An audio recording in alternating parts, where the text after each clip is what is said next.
Let's talk mental health. Um, so I consider myself a big mental health advocate. Uh, we all need support. We all need people we can count on that can make us feel stronger, like the best version of ourselves. Uh, Again, if you know me, I deal with anxiety. You wouldn't, I guess, particularly know it because I'm very like bubbly and open, and I stay at the side of my head and I do crazy things.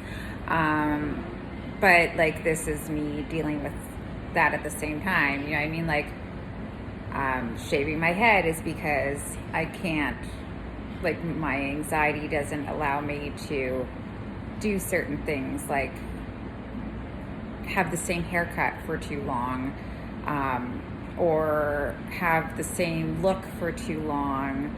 I don't like constant. I don't like things always the same. I like hecticness. I like always doing something different. So, like I like changing my curtains. I like changing my bedspread. I like doing different ideas. I've had so many different careers in my life. Like, I'm a restaurant owner now, right? Like, which is part of something I wanted to do when I was younger. Um, I've taken on so much in my life, like I have my dad. My dad had a stroke a couple years ago, so he lives with us. And then my brother passed away, so we have my nephew's son. So he's with us. My mom passed away this year, and we took in her kitty cats. Um, so like that's something that like always keeps me going. I guess I'm always on some sort of other different adventure. And my whole family supports it, so that's great. Sometimes my husband thinks I'm too much, but that's just him. Uh, yeah, so it's been a while since I've been on my YouTube channel, but I look a lot different, I bet, right? A little less conservative. But yeah, so I'm still dealing with my own mental health daily, uh, as well as, I have children that deal with it as well. I think we all deal with it in our own way. Like, we all have something going on. It's, like, I used to think, like, why me? Why me? And my husband told me once, he said, why anybody? And that's so true, because we're all going through it. We all try to hide it. We all don't want to talk about it. Um, Really, though, once I started talking about it, it was a lot easier to understand, and a lot easier to be myself. Uh, which I guess you wouldn't know when you're young, because, like, my kids, my daughters especially, go through not wanting to be themselves fully because, or share things because they're young. And, that's just, you learn that as you grow, I guess. So different things in my life. I'm not at the hospital anymore. I'm in my second, I guess you could say, lawsuit with them, which really screwed me this time. It's left me with PTSD and a screwed shoulder, and now carpal tunnel in both hands. So a lot to deal with.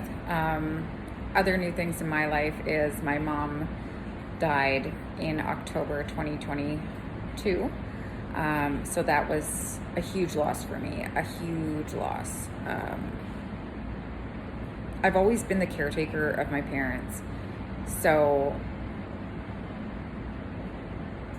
I've always been like the mom, but losing the person that brought you into this world, losing the person that you've had your whole entire life, it was really fucked up. Lots of days on the couch, lots of days crying, but mostly trying to understand who I am. Who am I? I'm not a child anymore.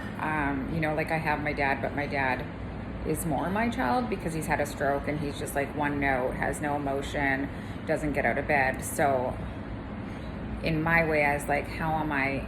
I'm not a child anymore. Like, there's no way, nobody to comfort me, nobody to, and I'm not talking about like my main family.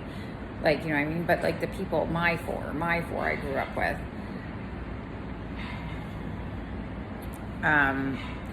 hopefully there's a phone call last time, the voice didn't go back on. But the four people I grew up with, my family, my core, I'm now just me. And, my kids took it hard, very hard when my brother died as well. But for me, it's just different, like still today, it's May and I want my mom every single second of every single day. I wish for things to be different, but I know she was proud of me. I know she wanted to be here. I know she wasn't feeling well. I know she's out of pain. I know my brother's out of pain. I know they both had amazing personalities and strengths that I take with me now. And that's how I live. And I've gotten through the two hardest losses my whole entire life, is that I take the strengths and I move forward and I live for them and I live for me. And I talk to them every single day. I talk to them more than when they were here.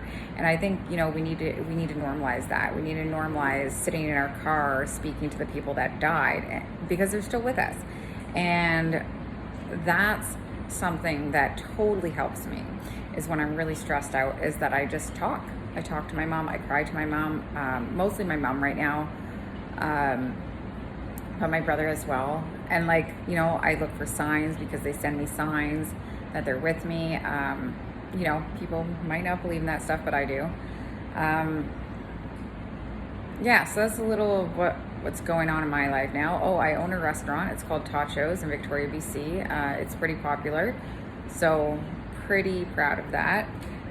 It's all my home cooking.